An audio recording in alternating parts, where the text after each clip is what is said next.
When most people hear government shutdown, they think it means Congress couldn't agree on a dollar amount to fund the government. A shutdown happens when funding lapses, usually because Congress didn't pass a new appropriations bill or continuing resolution in time. Shutdowns are often less about money itself and more about policy, leverage, and who can force whom to give in. That's what makes the Homeland Security shutdown such a good example. Here's how a shutdown actually works.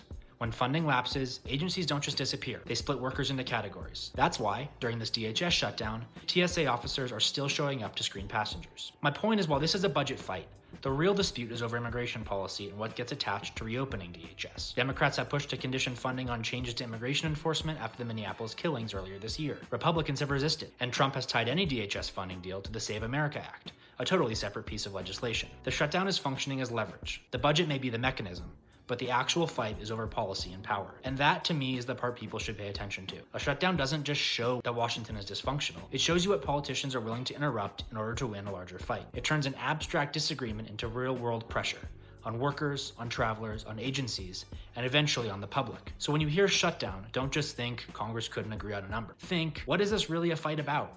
And who's being forced to absorb the cost while that fight plays out?